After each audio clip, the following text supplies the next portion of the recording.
जय गुरुदेव। स्वामी जी महाराज ने कहा, कुछ अपनी आत्मा का भी रास्ता साफ करें, क्योंकि मौत आ रही है। उस दिन दुनिया के सारे संबंध खत्म होंगे और किए कर्म के अनुसार नीची योनियों में वासा मिलेगा। यदि सत्य की आलोचना हो तो देश के व्यक्तियों पर बहुत बड़ा प्रभाव धर्म का हो, जिसके द्वारा ही मनुष्य को शांति मिलती है और कोई रास्ता नहीं है। जब मनुष्य के विचार बुद्धियों में मेलाई आ गई हो तो सत्य है कि वह मनुष्य कभी भी परमात्मा की ओर नहीं चल सकता। जब हम किसी महात्मा के सत्संग में जाते हैं तो महात्मा के पास जाने की दो प्रकार की इच्छा होती है, एक सांसारिक और दूसरी आपके कल्याण की। संसार की इच्छा दुनिया की जितनी वस्तुएं हैं वह सब कहीं जाती है। एक गुप्त संसार की इच्छा यह है कि जो किसी की समझ में नहीं आती है, वह यह है कि किसी कार्य को शुरू में मनुष्य बढ़ाने की धारणा में रहता है और बड़ी लगन के साथ करता है। कुछ दिन बाद संसार के आदमी जब उस मनुष्य को श्रेय देने लगते हैं तो वह मनुष्य यदि विचारशील नहीं है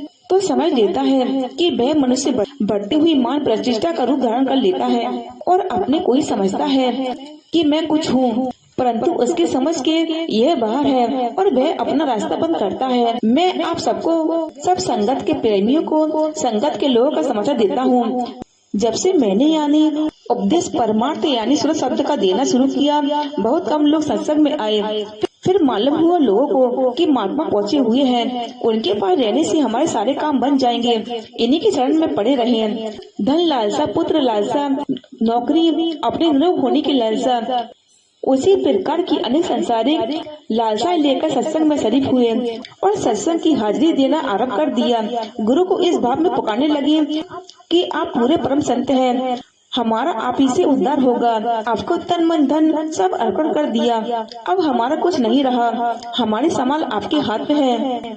भक्ति और भाव की बहुत चिट्ठियां लिखी हैं, जिससे मालूम होता है कि ऐसा गुरु भक्त और कोई अनन्य सेवक नहीं होगा। और साधन के ब्यौरे लिखे हैं कि आपकी असीम कृपा से हमारी सूरत आसमान में चढ़ जाती है और हम बहुत कुछ देखते हैं।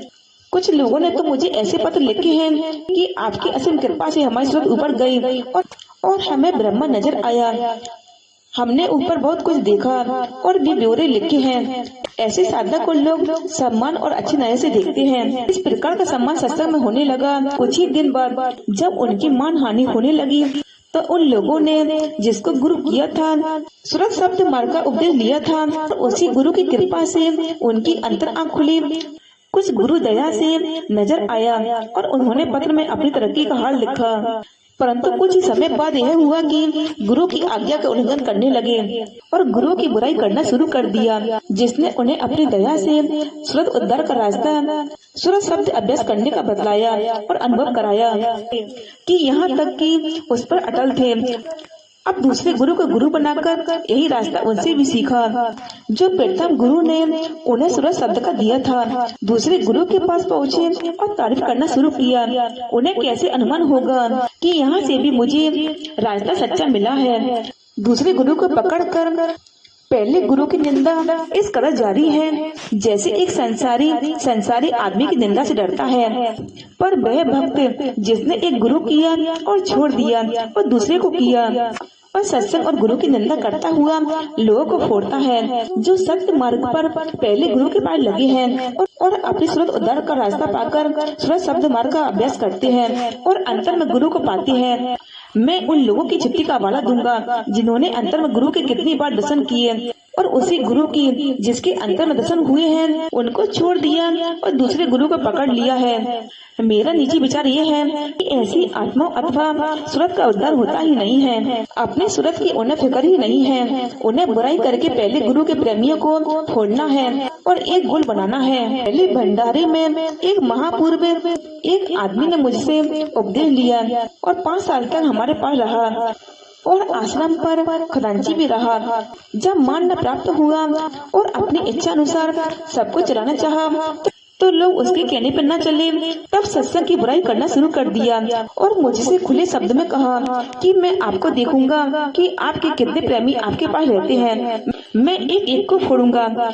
अब लोग समझ लें कि किस वास्ते गुरु के पास आया था और क्या करने लगा। ऐसे लोग बहुत हैं पर महात्मा का कुछ नहीं कर पाते हैं। सदा तकलीफ में रहते हैं और जीवन अपना बर्बाद कर देते हैं। जय गुरुदेव।